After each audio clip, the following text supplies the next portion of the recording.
PPL 2 RPP 3. Neneng Supriyati SPDI.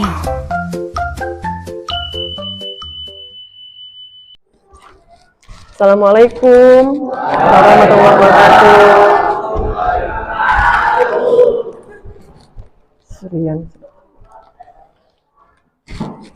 Apa kabar hari ini? Alhamdulillah.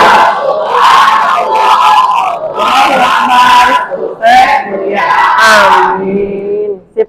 Semangatnya keren, luar biasa sekali. Ya. Sebelum memulai pelajaran, alangkah baiknya kita diawali dengan doa. Siapa yang mau memimpin doa? Muhammad Mustomi. Siap gerak, sebelum berajal marilah kita baca doa. Baca dalam hati, mulai.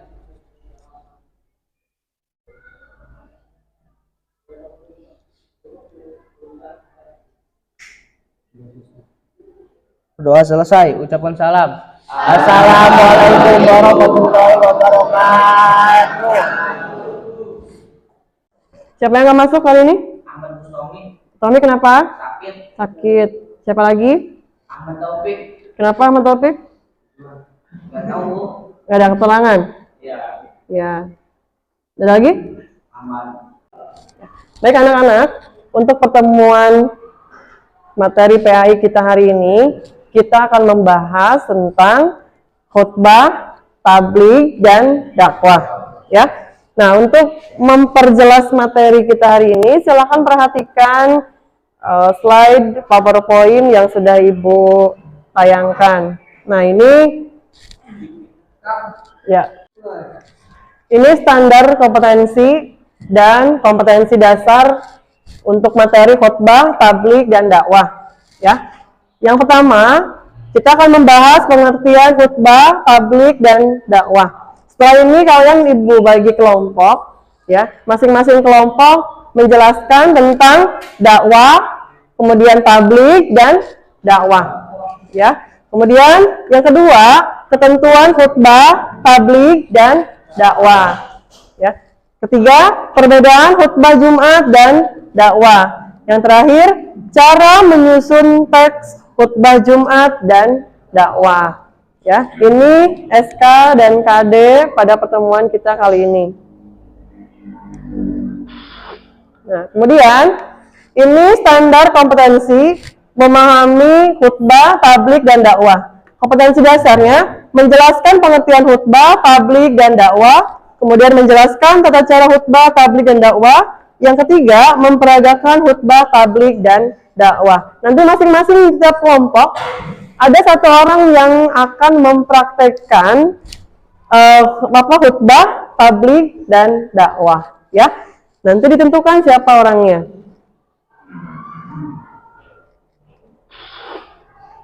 Nah, ini pengertian khutbah, tabligh, dan dakwah. Tapi sebelumnya kalian harus tahu dulu apa tujuan kita mempelajari materi ini. Ya, tujuannya agar kita bisa memahami apa itu perbedaan antara khutbah, tabligh, dan dakwah. Kemudian ciri-cirinya apa saja dan bagaimana tata cara kita untuk menyusun teks seperti dakwah dan khutbah. Karena dakwah dan khutbah itu ada susunannya, ada cara-caranya. Ya, tidak seperti ceramah. Kalau ceramah kan sistemnya bebas. Tapi kalau khutbah itu terperinci, ada susunannya. Seperti khutbah Jumat, ya, itu ada rukunnya, ada syaratnya, gitu, ya.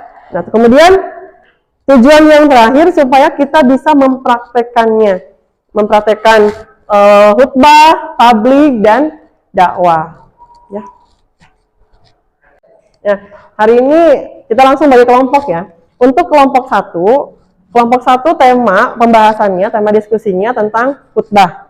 Ya, untuk kelompok dua membahas tentang tabligh ya dengan teman-teman. Nanti dirembukan apa itu pengertian tabligh, apa kemudian ciri-cirinya, perbedaannya apa dengan yang lain, kemudian praktekkan contoh tabligh itu seperti apa. Ya.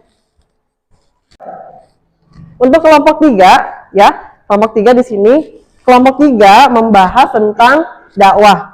Ya, sama seperti kelompok 1 dan 2, Jadi yang dibahas itu dari pengertian dakwah, kemudian perbedaan apa ya, perbedaan antara khutbah, tabligh dan dakwah ya. Kemudian praktekkan contoh dakwah itu seperti apa. Seperti itu ya. Ya. Baik, selanjutnya Ibu persilakan kelompok 1 untuk mempresentasikan yang tadi telah didiskusikan bersama teman-temannya. Silakan. Oke, berikut saya akan memberikan contoh khutbah. Assalamualaikum warahmatullahi wabarakatuh. Alhamdulillahirabbil alamin wa bihi nasta'in ala umuri dunya waddin wa ala alihi wa sahbihi ajmain. Asyhadu an la ilaha illallah wa asyhadu anna Muhammadar Rasulullah. Allahumma shalli wa sallim ala Muhammadin wa ala alihi wa sahbihi ajmain. Amma ba'du. Inna amanu taqullaha haqqa tuqatih wa la tamutunna illa wa antum muslimun. Hadirin sidang Jumat yang berbahagia. Semoga salawat serta salam senantiasa tercurah kepada Rasulullah SAW, kepada keluarganya, sahabat. Marilah kita bersama-sama meningkatkan iman dan takwa agar mendapatkan keselamatan di dunia dan di akhirat. Jika kita renungkan dan perhatikan tentang keadaan diri kita sendiri, betapa Allah Subhanahu wa taala Maha Kuasa yang telah menciptakan segenap anggota tubuh kita dari mulai ujung rambut sampai ujung kaki, dan tidak ada satupun yang tidak berfungsi. Mata, hidung, telinga, mulut, tangan dan kaki semua bergerak menjadi satu kesatuan organ tubuh yang sempurna. Assalamualaikum warahmatullahi wabarakatuh. Nama saya Muhammad Bustami, saya dari kelompok 2. Di sini saya akan menjelaskan pengertian dan perintah tabligh. Oleh karena itu, isi dari tabligh merupakan bagian dari tujuan dakwah. Sebagai diketahui, tujuan dakwah adalah menjadikan diri dan orang lain berada di jalan Allah Subhanahu wa taala dan selalu melaksanakan perintah dan menjauhi larangannya. Ketentuan dan praktik tabligh memiliki tujuan lebih spesifik dari dakwah. Tabligh memiliki tujuan yang lebih spesifik daripada dakwah. Oleh karena itu, penetapan tujuan harus lebih operasional, memiliki tujuan yang jelas. Sebelum penyusunan materi tabligh harus ditetapkan tujuan yang akan dicapai. Namun, tujuan yang ditetapkan harus tercapai setelah memiliki konsep materi jelas dan bahasa yang mudah dipahami. Materi tabligh memiliki konsep yang jelas dan bahasa yang mudah dipahami sehingga akan mudah dipahami oleh pendengar. Menghindari pembahasan materi yang bersifat provokasi dan kontroversi, termasuk masalah-masalah kehilafannya. Dalam pelaksanaan tabligh harus dihindari penyampaian materi yang bersifat provokatif yang menyebabkan perselisihan. Hal ini akan menghambat pencapaian tujuan tabligh tersebut. Jadi perbedaan tabligh dan khutbah Jumat. Tabligh memberikan nasihat dalam kebaikan, mengajak umat Islam lain untuk berbuat kebaikan dan menghindari keburukan. Guru yang menyampaikan ilmu yang dikuasai kepada para siswa, ustadz yang berkhutbah dan menyampaikan ajaran agama sesuai syariat kepada jamaah. Khutbah Jumat termasuk ibadah madah khusus yang dasar-dasar dan rata cara pelaksanaannya. Dari khutbah Jumat termasuk ibadah madah khususnya yang dasar-dasar dan tata cara pelaksanaannya telah dicontohkan oleh Rasulullah SAW yang tercantum dalam hadis. Cukup sekian dari saya, kurang lebihnya mohon maaf. Wassalamualaikum warahmatullahi wabarakatuh.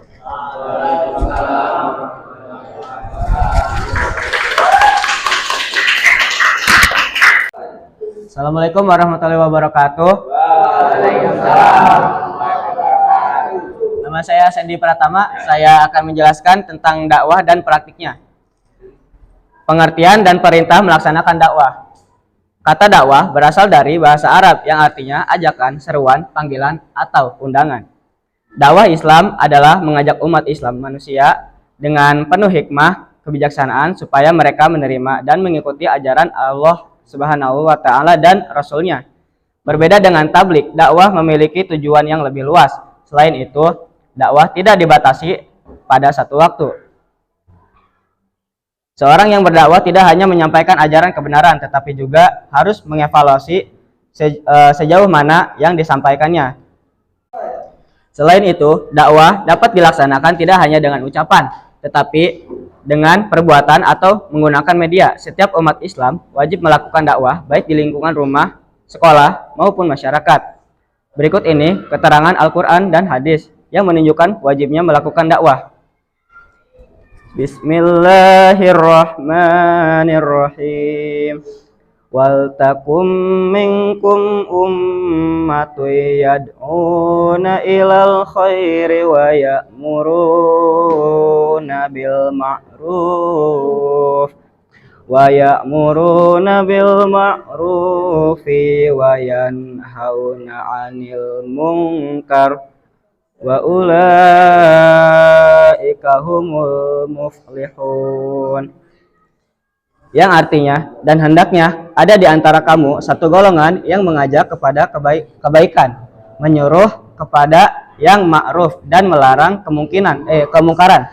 Mereka itulah orang-orang yang bahagia. Quran surat Al-Imran ayat 3, 104. Dan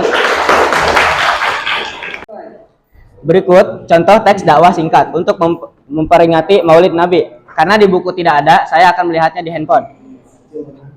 Bismillahirrahmanirrahim. Assalamualaikum warahmatullahi wabarakatuh.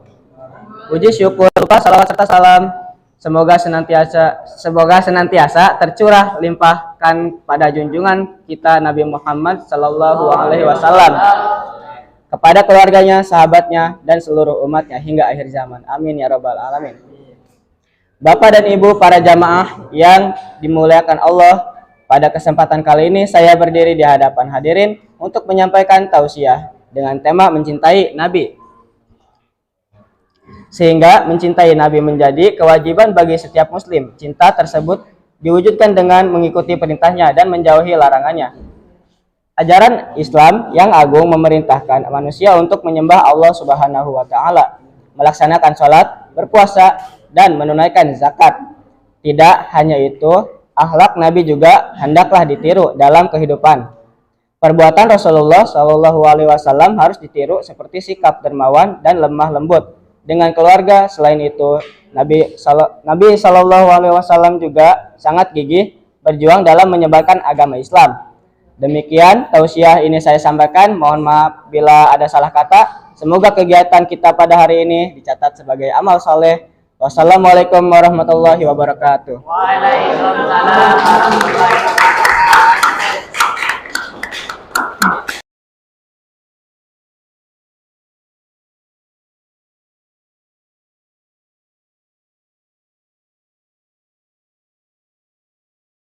Ya, Ibu ucapkan terima kasih kepada kelompok 1, 2, dan 3 yang sudah menjelaskan terkait khutbah, tabligh, dan dakwah.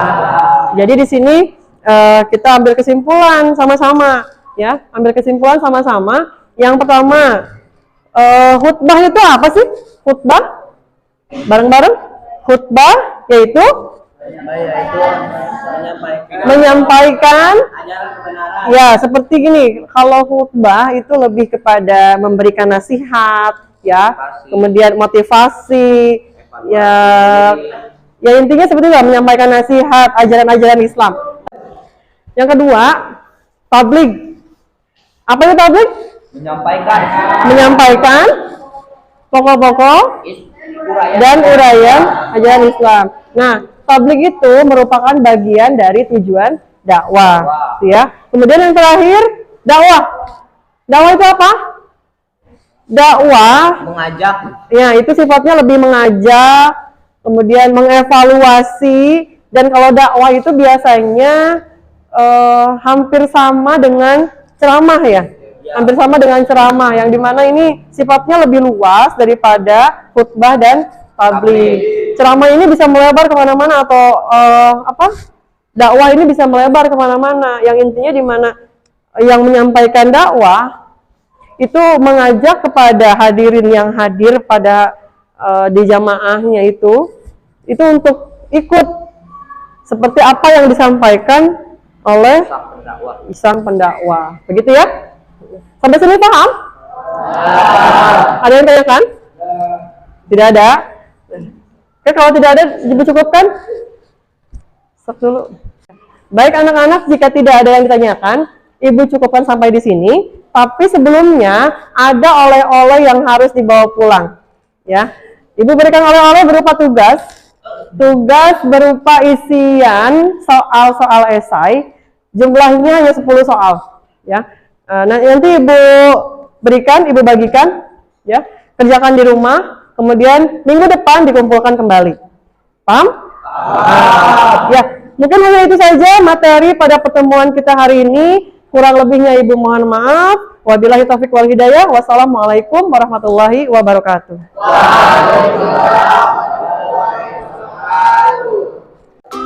Oke, assalamualaikum warahmatullahi wabarakatuh. Nama saya Ridwan Maulana, saya dari kelas 11 IPS 1. Ingin menyampaikan tentang pembelajaran materi tentang khutbah, dakwah, dan tabligh yang disampaikan oleh Ibu Neneng. Materi pembelajarannya yang disampaikan oleh Ibu Neneng itu sangat mudah dipahami dan sangat menarik. Juga bisa terstruktur dari awal sampai akhir. Mungkin cukup sekian. Assalamualaikum warahmatullahi wabarakatuh.